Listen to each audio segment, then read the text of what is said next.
Hey, this is Jay Prasuhn with Triathlete magazine. I'm at 2009 Sea Otter Classic here with Conrad Stoltz. Conrad, you're here to do short track and cross country next couple days. A little bit of preparation for the upcoming Xterra season. Mm-hmm. That's right. I don't usually do mountain bike races, so this is very unfamiliar territory to me. I've done one or two, but never that serious, and never at this level. We're going to have world champions, and this is a big spectacle for the mountain bike industry in the early season. And part of the reason I'm out here is because Specialized is finally launching some racing 29ers, and I'm very excited to be part of this program and to have been able to contribute to getting a 29er into a race in a race bike. Cool. Yeah, it's been something that I've known for the last few years. You've been really a proponent of the 29er. Yeah. Tell us a little bit about your bike. You've got a lot of special things that you've incorporated into the bike that you find pretty important for Xterra racing. Just give us a little tour of your bike. Yeah.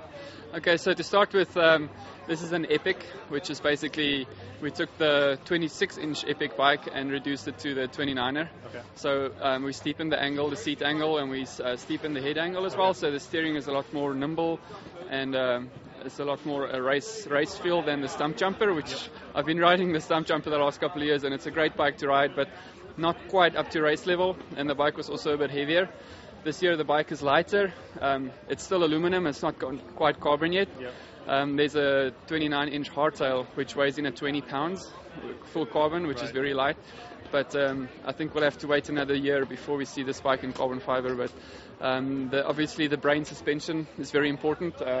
Inertia valve on the back.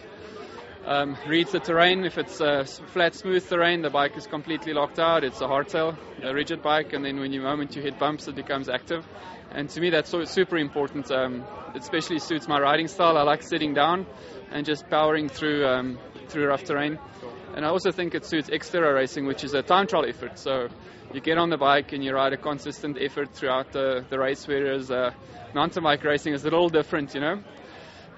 So I really like the dual suspensions, and even though this bike's a little bit heavier than the hardtail, I still prefer the dual suspension. Cool.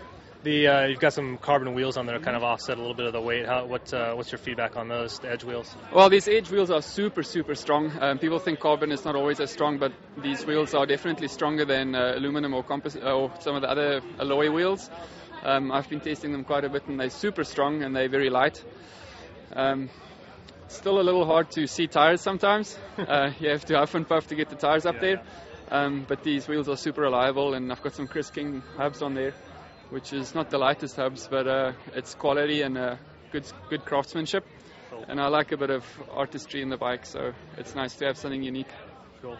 And then the front end, the fork, you've got some kind of a conglomeration of different things going on there. Yeah, Specialized is working together with RockShox. So we have RockShox lowers, so it's a 29 lowers from RockShox. Yep. But the crown over here is Specialized, so it's a carbon fiber crown, and you'll see also in the stereo tube it goes from a big bottom to smaller top. It tapers up, and it helps with the rigidity and the handling of the bike. It makes it nice and stiff up front. Handling is more predictable. And the internals are still RockShox, but I think we're working to get a brain in there. So we have 3 brains on one bike. It'll always be a good thing. Cool. And then just tell us a little bit about the season coming up. I know last year you did a lot of the global Xterra events. What's your plan for this year? This year I want to do just the USA Xterras. I'm sacrificing Xterra South Africa, which is the same day as the Otter. And I'm very glad I came out here. 30,000 people over a weekend, and it's Specialized being so big here. It's worth sacrificing Xterra South Africa to come out here and be part of this big team thing. Xterra USA, the whole series, we've got more races this year. There's 8 races in the series, which makes 10 races in total. Considering all the traveling to every corner of the USA, it's going to be a lot of traveling. Sure. And I'd really want to push down my authority on the USA circuit. Nicolas Lebrun from France is out here this year. Oh, is that right? Okay. Yep, he's in Idaho all summer, so I'll be racing him at every single race. So it's going to be really hard racing. He's a very good athlete, and he's won world champs before, and he won the European champs last year, so I think it's going to be tight racing in the USA. And also with the economic situation, it's hard traveling to Europe back and forth all the time. Time changes, it's expensive. So I'd rather just concentrate on what I'm doing here in the US and build a strong brand and really make sure that what I do is the right thing, you know. Where are you going to be basing out of?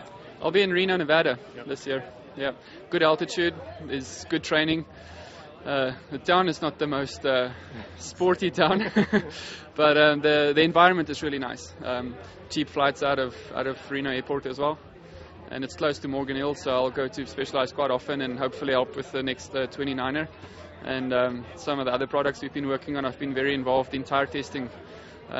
Many people know I've had a lot of flats last year, and we're developing a new tire. I've done 2 very big tire testing sessions with Frank Stacey, our tire specialist, and we've developed this a couple of prototypes, but the one prototype has been especially strong, and we've tested it in some really rocky terrain in South Africa and in Reno, and it's basically it's called a grid casing, and it adds robustness to the sidewalls, and like basically right around the tire it's going to be a lot more robust, and it rails a little bit slower, and the tire is a little bit heavier than some of the other race tires, but it's going to add more dimension to Specialized selection of tires. You'll be able to ride anything from a 340 gram tire all the way through to a 600 gram tire basically, and you can choose your tire for your course. The tread patterns, you can choose tread pattern, but you can also select casings. So if you want a safe tire, you go something a little bit heavier, and if you want a smooth course like here in Otter, you don't need any protection here. Yeah, just go light and fast. Cool. All right, that ought to do. Thanks for the time, and good luck this season. Thank you very much. Good luck.